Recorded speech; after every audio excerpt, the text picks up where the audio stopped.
Hello and welcome to the latest episode of the Boardmasters with me, Chris Mullins, and today I'm going to be reviewing the first edition of Townsfolk Tussle. They are currently on Kickstarter with a reprint campaign and also a very sizable expansion. So if you're interested at all in the game, click the link below to head on over and check out the campaign page, because this game has been like gold dust ever since it came out, because it never hit retail, it's never likely to, it's basically dependent on reprint campaigns and the second-hand market. With that out of the way, let's dive into the review. As always, I'll cover the 5 categories, so art style and theme, component quality, accessibility, replayability, and the overall gameplay. The art style, which you can probably see from the box, is absolutely stunning.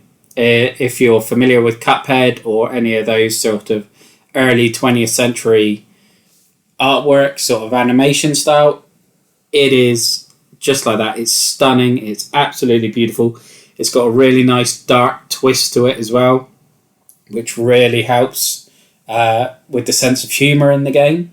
It's without doubt the funniest board game I've played so far. We were laughing pretty much every time we played it, whether it's just the silly names and designs of the equipment, to the artwork, to just the emerging gameplay that comes through. It is a very funny game.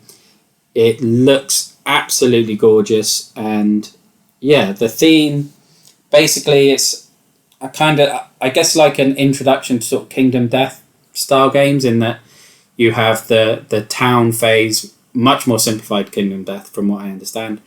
You have the town phase, and then you have this boss battler on a big arena. And yeah, the theme works really, really well with it. Basically, the sheriff of the town has been brutally murdered and these ruffians are coming in to take over the town. You're the team of townsfolk grouping up together to fight off these ruffians and see who's going to become the next sheriff. The theme is running right through the game. It's just dripping over everything. It's so thematic. It's carried through every aspect. The art style complements it. The writing in the rule book and sort of the alternate endings that you have are hilarious. It's just a huge win in terms of the art style and theme. And, you know, to be honest, that was blatantly obvious from the very first campaign. The Kickstarter page, they did a great job of really showcasing the art style and the sense of humour and explaining the story and everything. So it's as expected, but yeah, I absolutely adore it for that. In terms of the component quality, again, it's a big win. It's a huge amount of cards, but they are very good quality cards. The minis are lovely. Again, got some great detail on there. I think the board just looks kind of plain when you first look at it, but there are details, like there are dismembered bits that dotted around the fighting area and things like that, and like the artwork of the peddler. There's a bit of lore where I think she's supposed to be in a relationship with Granny Melba, and there's like a animated picture that is quite clearly supposed to be Granny Melba in the peddler's store and things like that. The sort of 3D terrain, well, not 3D, but the terrain aspects that go on the map that you can interact with are cardboard, but it's very thick, good quality cardboard. Yeah, I have absolutely no complaints with any of the component quality in the game. On to accessibility, and to be honest, it was easier to learn than I thought it was going to be. There's a lot of stages, but like other games, like I think Dinosaur World and things, every round has a very set flow. So once you're used to that routine, you're away. You won't need the rule book anymore. You just pick it up, do the same thing repeatedly, and yeah, there's very little deviation from that actual routine. It's just that initial stage of learning it, and yeah, it doesn't take anywhere near as long as I probably anticipated it would going into the game. Obviously, there are issues with accessibility in terms of getting hold of the game because, as I said at the start, it's only the second-hand market or the reprint campaign which is going on at the moment, but that's probably going to take a while to fulfill. And it is relatively pricey. I think the campaign has it around £80 to £90. Plus, I think around about the same price again for the major expansion if you're going for that, plus shipping. So it's not a cheap game, but you do get plenty of game for it, and the components are very good quality. So I think the game is very good value for money at that price, and you do get a lot out of it. It can take a lot of time to set up and tear down. It's probably my biggest bugbear. Not so much when you're starting and finishing the game, but throughout the game, because the initial gameplay is that you have 4 battles over the course of the campaign. In between you have the market phase. So each time you're setting out a new market, putting that away, flipping the boards over, then you've got to get the character board and the minis for whichever boss you happen to be fighting. Then you've got to get the terrain for that particular ruffian's battle. You've got to lay that out. Then you complete the fight. Then you've got to put that terrain away, flip the board, do the set up the market again, and rinse and repeat for 4 scenarios. And that did get a bit tiresome at times. I know the new campaign, I think, has a new mode where it's shortened to 3 battles for a campaign, which will help, but obviously you still got that turnover between each phase, which, yeah, I wasn't a big fan of. But that's probably the biggest negative for me anyway. On to replayability. There's loads. There are a lot of characters to play as in the game. I can't remember off the top of my head. I think it's 7 or 8, especially with the stretch goals from the first campaign. There are numerous ruffians as well. So although you're going to fight 4 per campaign, they come out in different orders. And depending on the orders, they also have different abilities. So they have stronger powers if they're coming out later in the campaign.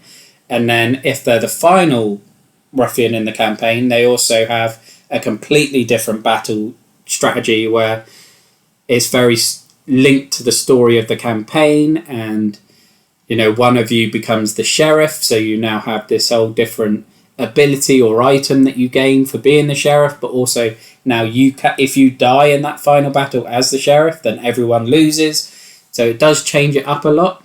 And I sort of mentioned earlier that there are alternate endings, and basically that is depending on the ruffian you face in the final battle, whether you've got a certain character in your party, and if you win or not. And then if you do, it will tell you on the character card. You go to the rule book and it's entry number 26, and then you have a bit of flavour text, which is usually really great and really funny. I think one of my favourites was, Bort Davis, when we beat him at the Townsfolk, because Bort Davis is just a tourist who's got mistaken for a ruffian, and you end up beating him up, and the townsfolk all stomp him to death, and it's quite grisly but in a morbid funny way. And yeah, there are dozens of these endings. I suppose the only issue with them is if you're supposed to put the ruffians out randomly, so you don't know which ruffian is in which spot. And if you're going to go for if you're doing it randomly, you could get the same ruffian as the final boss over and over and over again. You may not then have that character in your party. You would have to ignore the random aspect and structure it yourself, so you've got the relevant character in your party and you will be facing that ruffian in the final battle in order to be able to achieve that ending. That's probably one issue with it, because we didn't see as many as we wanted to over a significant number of plays, just because we either had the same ruffian come out as the final boss a few times, or we got to that final boss and we didn't have the relevant character in our party. So you just get the generic ending, you don't get the specific ending. And yeah, if that's something you want to do, then definitely after a few plays you will want to structure it rather than relying on randomness, because it will take forever otherwise. but it does add a huge amount to the replayability. Obviously, the expansions that are on Kickstarter at the moment are going to add a huge amount as well. I think there's 2 expansions, one which is about finding gear and developing it and building it, and that's the smaller, cheaper one, which does add a whole new layer to the gameplay and the campaign and everything, and has sort of a legacy aspect as you're finding gear and then using items to fix it to make it more powerful. And then it's got the other expansion, which is almost as big as the core box, and head on over to the campaign to find out more about that. Finally, I guess onto the core gameplay, and I've probably touched on it already in that with the style of the game, and basically the core of the game is the boss battling. So you have your character board with your stats for your health and your moxie, which is like your stamina basically, and your movement, and you're going around this board fighting the ruffian, and you have all these terrains you can interact with. So like in some scenarios there's a car that you can activate and it will drive in a straight line across the board, damaging everything it hits. Or you can have a witch doctor that can revive a fallen character, or there's a plunger and a TNT, so if the ruffian's next to it you can blow them up. Things like that. So they're always really fun to interact with. You generally have a dice roll, so obviously there's a luck element there, because I think there's like barrels that you have to roll to see if you find treasure, but if you get a bad roll then you might get a raccoon who scratches you and does damage. Obviously, as I mentioned earlier, there's a huge amount of cards, predominantly for your gear and everything. You will see so much gear in this game, and the pile of it is like that. It will take a lot of plays to see everything in there, and it's really funny, really good humoured. You get specific gear from beating the ruffians as well, which is really funny sometimes, because that gear is basically that you've recovered it from their corpse, or if you get a critical hit, you can actually knock that or hit that piece of ruffian gear off them mid-battle. So we had a moment where we hit a critical hit and we basically hit or cut the ruffian's arm off, because the piece of gear we had was his arm as a weapon. So the other Chris hit his arm off, picked it up, and then it was a better weapon than he had, so automatically started using it and was beating Pepin Milkfrog to death with his own arm. And I mean, that was just hilarious. But yeah, there's a lot of gear, lot of sort of different emergent gameplay that's really fun, and interacting with the terrain, and the ruffians have their own action deck, so that's always going to be randomized. And you know, this turn it might be going for the furthest away and it jump in the air and squash them, and the next one it will be hitting the person next to them or pulling them towards it. It just changes everything up every time. I will say, whilst there is a huge amount of variability, it doesn't necessarily feel different all the time, because you as a player are largely doing the same thing.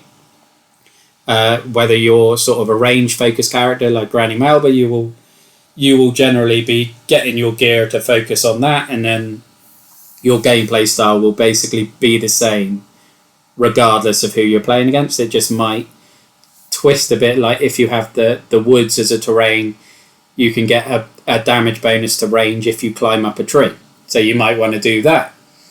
But essentially you're still just going to be attacking from range and rolling your dice, whereas other players will be doing melee and again rolling their dice, and it is a bit repetitive at times. And that was probably my biggest disappointment. I didn't love the gameplay as much as I really thought I did, or as much as I thought I would, or as much as I wanted to, given the art style and the sense of humour and everything else that I really, really love about this game. The gameplay did get a bit repetitive for me, and I think we played probably 15 to 20 games, and by then I felt that I'd seen everything there was to see, other than like the flavour text and the alternate endings. But gameplay wise, I didn't think there was anything else I would get out of the core box. But I was still more than happy with 15 to 20 games, and those 15 to 20 games were very fun. And you know, if someone asked me to play it now, I would happily play it. It's just not something I would necessarily choose to bring to the table myself. So with that, I'll probably go into the scores, and I would probably give it an 8, which is lower than I expected and certainly lower than I wanted to, but I think that the gameplay issue with the repetitiveness eventually is a big negative, and the sort of in-game setup and teardown between each battle did get quite tiresome as well, and those two combined did harm the enjoyment of the game for me. But it is still a very, very good game. Had so much fun with it, so many laughs. Definitely the funniest game we played so far, and I heartily recommend it. It's certainly, take the feedback I've given in this video to heart, and if you're, depending on the type of gamer you are, then hopefully you can add or detract points and know whether it's the game for you. But yeah, I would advise heading over to the Kickstarter and having a look, because it's a fantastic game. And, I would imagine even if you back it and decide to move it on, you will get your money back, because it's not a game that's widely available. But that is Townsfolk Tussle. That is pretty much everything for this review. So thank you for watching. Look after yourself, stay safe, and have a good one. Bye-bye now.